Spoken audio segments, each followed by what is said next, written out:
বিরিয়ানি কিন্তু এখন সকলের খুব পছন্দের একটা খাবার।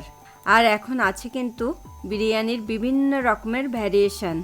আজকে কিন্তু আপনাদেরকে তেমনই একটা ট্র্যাডিশনাল বিরিয়ানি বানিয়ে দেখাবো। আর সেটা হলো পুরানো ঢাকার সব থেকে ফেমাস হাজির বিরিয়ানি। আর এই বিরিয়ানি বানানোর প্রসেসটা কিছুটা তেহারির সঙ্গে মিল থাকলেও এটার টেস্টটা কিন্তু সম্পূর্ণ ডিফারেন্ট। আর এটাকে কিভাবে আরও বেশি টেস্টি করে তোলা যায় তার জন্য থাকছে কিন্তু বেশ কিছু important tips and tricks. Friends, আমি মৌসুমি আর আপনারা দেখছেন আমার cooking channel Mousumi's cuisine in USA. আশা করি আমার আজকের রেসিপিটা আপনারা লাইক করবেন। So please stay tune. প্রথমে আমার যে কাজটা করতে হবে তার জন্য আমি এখানে নিয়ে নিচ্ছি 500 গ্রাম কালো জিরে চাল। আর এই চালটাকে আমি কিন্তু পরিমাণ মতো জল দিয়ে আধ ঘন্টা মতো ভিজিয়ে রেখে দেব। তারপর আমি চালটা থেকে জলটাকে ঝরিয়ে নেব। স্পেশালি হাজির বিরিয়ানিটা কিন্তু কালো জিরে চাল বা চিনি গুঁড়ো চাল দিয়ে রান্না করা হয়, তাই এখানে কিন্তু অন্য কোনো চাল বা বাসমতি চাল নেওয়া চলবে না। যেহেতু আজকে আমি 1 কেজি মাটন দিয়ে বিরিয়ানিটা রান্না করব, তাই আমি এখানে চাল নিয়েছি 500 গ্রাম।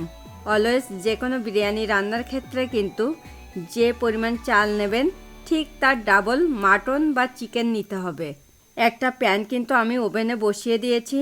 এবার আমি এখানে দিয়ে দিচ্ছি মেজারমেন্ট কাপের 1 কাপ সর্ষের তেল। স্পেশালি হাজির বিরিয়ানিটা কিন্তু সর্ষের তেলেই রান্না করা হয়, তাই এটার রিয়েল টেস্টটা ঠিক রাখতে হলে কিন্তু অন্য কোনো তেল বা ঘি ইউজ করা একদমই চলবে না। এখন আমাকে কিন্তু ওয়েট করতে হবে তেলটা একটু গরম হওয়ার জন্যে। এই গরম তেলে এখন আমি ফোড়ন হিসেবে অ্যাড করব 2টো তেজপাতা, পরিমাণ মতো গোটা গরম মশলা ও 2টো বড় এলাচ। এরপরে আমি এটাকে নাড়তে থাকবো যতক্ষণ না ফোড়নটা থেকে খুব সুন্দর একটা স্মেল বেরোচ্ছে। ফোড়নটা থেকে কিন্তু অলরেডি খুব সুন্দর একটা স্মেল চলে এসেছে। আর এই পর্যায়ে আমি এখানে অ্যাড করছি মিডিয়াম সাইজের 2টো কুচানো পেঁয়াজ। এখন আমি এটাকে নাড়তে থাকবো যতক্ষণ না পেঁয়াজগুলোতে হালকা গোল্ডেন কালারটা চলে আসছে।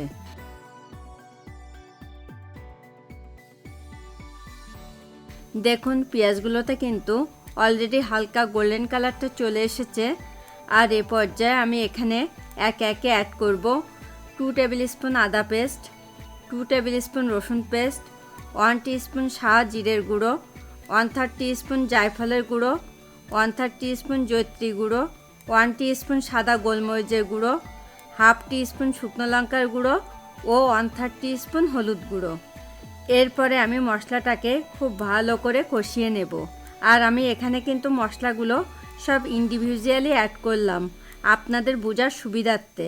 আপনারা কিন্তু চাইলে সব মশলাগুলোকে গোটা নিয়ে ড্রাই রোস্ট করেও গুঁড়ো করে নিতে পারেন। এ পর্যায়ে কিন্তু মশলাটা আমার কষানো কমপ্লিট। আর আমি এখানে কিন্তু 1 কেজি মাটন নিয়েছি। স্পেশালি হাজির বিরিয়ানির মাটনের পিসগুলো কিন্তু এই রকম ছোটো সাইজের হয়। আর তাছাড়া মাটনের পিসগুলো হতে হয় সলিড ও একটু চর্বিযুক্ত। এখন আমি এখানে মাটনটা অ্যাড করে আবারও খুব ভালো করে কষিয়ে নেব। হাজির বিরিয়ানির সঙ্গে অন্য বিরিয়ানির ডিফারেন্সও আছে কিন্তু অনেক, কেননা অন্য বিরিয়ানিতে কিন্তু ঘি, ইয়োগার্ট বা টক দই অ্যাড করা হয়।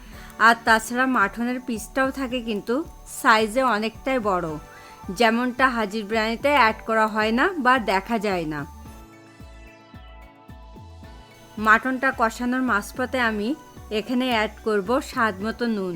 আর এখানে কিন্তু নুনটা একটু বুঝেই অ্যাড করতে হবে, কেননা পরে এটার সঙ্গে রাইস যোগ হয়ে অ্যামাউন্টটা কিন্তু অনেকটাই বেশি হয়ে যাবে। নুনটা কিন্তু আমি আগে থেকে অ্যাড করিনি, কারণ নুনটা অ্যাড করার পরে কিন্তু মাটনটা থেকে অনেকটাই জল ছেড়ে দেবে।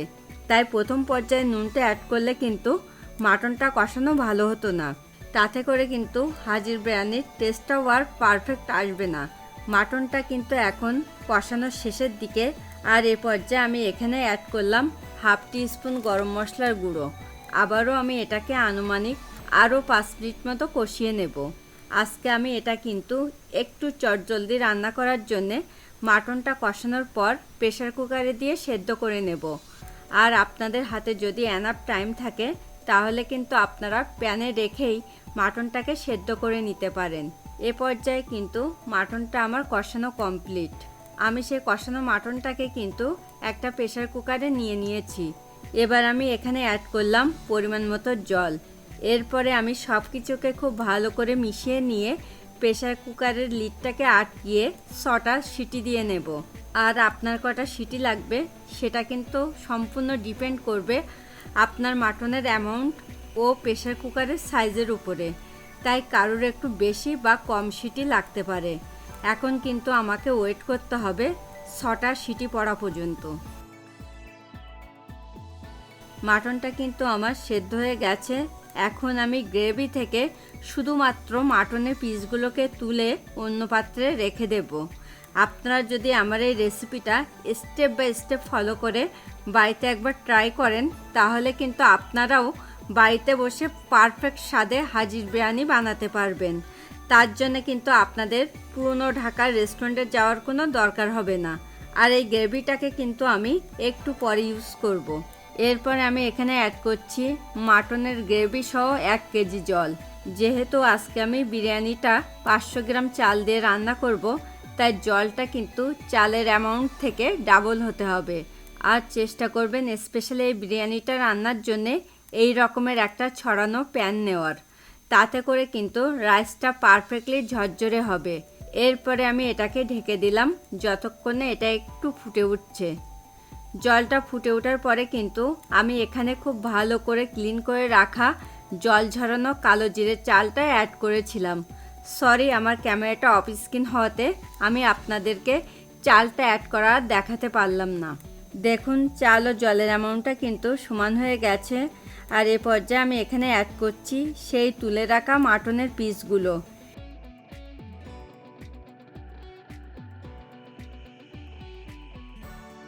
এরপরে আমি এখানে 8টা আলু বোখরা ও 6টা কাঁচা লঙ্কা চেরা অ্যাড করে খুব ভালো করে এটার সঙ্গে মিশিয়ে নিচ্ছি। আর আপনাদের স্বাদ অনুসারে কিন্তু এখানে লঙ্কাটাকে একটু কম বেশি করে নিতে পারেন। আমার আজকের এই রেসিপিটা আপনাদের ভালো লাগলে কিন্তু প্লিজ ভিডিওটাতে একটা লাইক এবং কমেন্ট করতে অবশ্যই ভুলবেন না।